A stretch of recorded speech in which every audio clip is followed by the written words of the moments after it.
জলই জীবন। তবে এই জলও যে মারাত্মক বিপদ ডেকে আনতে পারে শরীরে, সেই খবর আমরা কজন রাখি? খোলা বাজার থেকে সস্তায় জল কিনে খাচ্ছেন, সেই জল অজান্তে শরীরে বিপদ ঘটাচ্ছে না তো? এমনও তথ্য সামনে এসেছে, বহু অসাধু ব্যবসায়ী জল বোতল বন্দি করছে, অথচ সেই জল খাবার উপযোগী বা গুণগত মান বজায় না রেখেই, আর তাতেই মানুষের শরীরে বাড়ছে বিপদের আশঙ্কা। এর ফলেই শরীরে দানা বাঁধছে নানা রোগ। এখনই সাবধান না হলে হতে পারে মারাত্মক বিপদ। আমরা তো আর ওটা বুঝতে পারছি না, কারণ ওটা টেস্টও হয়নি, যেহেতু কোনো মার্কিং নেই বা বোতলের গায়ে কোনো রকম কিছু দেখে বোঝা যাবে না যে জলটা আদৌ পাস করেছে কিনা। ওই যে প্যারামিটারগুলো বললাম, সেইগুলো পাস করলে তবেই সেই জল খাওয়া উচিত। তো আমার মনে হয় ওটা বিপজ্জনক, ওই জল পানি হিসাবে খাওয়া উচিত নয়। মানুষ কিভাবে বুঝবে? মানুষ বোঝার জন্য অবশ্যই, যে যখনই আমি জলের বোতল যখন কিনি তখন দেখি যে একটা আইএসআই মার্ক রয়েছে, তার লেবেল বা প্যাকেজিং যে গায়ে, সেটা আমরা দেখি যেখানে এটা পাস করেছে ওটা। তো এই যে 20 টাকার বোতল যে বা 10 টাকার বোতল যে 20 লিটার করে জল বিক্রি করছে, সেগুলো আমার সন্দেহ যে আদৌ সেগুলো কি পাস করেছে, ওই ক্রাইটেরিয়া ফুলফিল হয়েছে। তো সেই জল, এটাই আমার অ্যাডভাইস যে সেই জল খাওয়া উচিত নয়। যদি জল খেতেই হয় ফিল্টারের জল খাও। পরীক্ষিত নয় যে জল, মেনলি সমস্যা যেগুলো দেখা যায়, যেগুলো শরীরে বিভিন্ন রকমের রোগ, যেগুলো বিশেষ করে বাচ্চাদের জন্য যদি নাইট্রেট যদি বেশি থাকে, সেটা হচ্ছে একটা ব্লু বেবি সিনড্রোম, বাচ্চাদের ক্ষেত্রে দেখা যেতে পারে।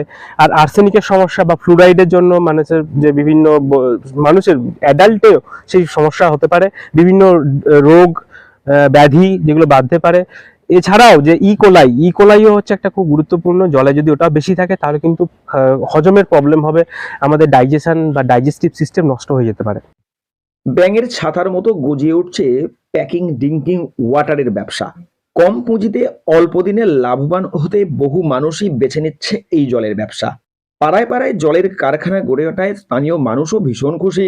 10 টাকা বা 15 টাকা খরচ করলে 20 লিটার জল, যা প্রায় অর্ধেকেরও দাম কম। তবে এই জল কতটা স্বাস্থ্যসম্মত? ভূগর্ভস্থ জল তোলার পর স্বাস্থ্যসম্মত যে নিয়মবিধি রয়েছে স্বাস্থ্য বিভাগের, সেই নিয়মবিধি কি সকলেই মানছেন? সেই বিষয়েই রয়েছে বহু প্রশ্ন। বহু ক্ষেত্রেই এমন দেখা যাচ্ছে, ন্যূনতম নিয়ম বা পরীক্ষা না করেই জল জারে ভরে বিক্রি করা হচ্ছে।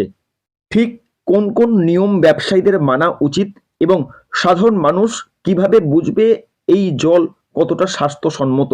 অপরিশুদ্ধ এই ধরনের জল খেলে শরীরে কি হতে পারে সে বিষয়েই প্রাথমিক ধারণা।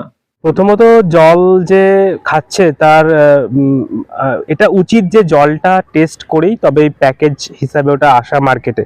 সেটা এবার যে আমাদের যে আইএসআই মার্ক বা বিআইএস যে স্ট্যান্ডার্ড, সেটা ফলো করেই প্যাকেজিংটা করা উচিত। তার কারণ কিছু প্যারামিটার্স আছে জল একটা খাবার জন্য, তার মিনিমাম ওই প্যারামিটারগুলো যেন ফুলফিল হয়, তার ওপর ওটা পারমিট করলেই তখনই ওটা বিক্রির যোগ্য হয়ে যায়। এবার কথা হচ্ছে কিছু কিছু যে প্যারামিটার, সেগুলো কি কি মূলত আমরা দেখি, একটা তার পিএইচটা যেন 6.5 থেকে 8.5 এর মধ্যে থাকে, তার বিওডিটা যেন 100-র সবসময় নিচে থাকে, তার টিডিএস 2000-এর যেন নিচে থাকে, টিডিএস মানে টোটাল ডিজলভ সলিড, সেটা যেন উপরে না যায়। আর মূলত যে জলের যে খাবার জলে যেটা আমরা সমস্যা এক্সপেক্ট করা হয়, যে ফ্লোরাইড এবং নাইট্রেট এবং আর্সেনিক, এই তিনটে পরিমাপ যেন ওই পারমিসেবল লিমিটের নিচে থাকে। ফ্লোরাইড 0.6 ppm এর নিচে অবশ্যই থাকতে হবে, তবেই সেই জল কিন্তু খাওয়া উচিত, তবেই সেটা নিরাপদ হবে। আর্সেনিক যেমন 10 ppb নিচে থাকতে হবে, পার্টস পার বিলিয়ন, এটার নিচে থাকলেই তবেই সেই জল খাওয়া উচিত। আর নাইট্রেট যেমন, যেটা হচ্ছে আমরা 10 ppm, আমরা ওটার নিচে থাকলে তবেই সেই জল খাওয়া উচিত।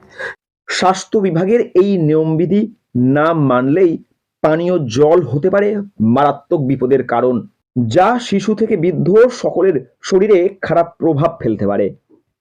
হাওড়া থেকে রাকেশ মাইতির রিপোর্ট, লোকাল 18 বাংলা।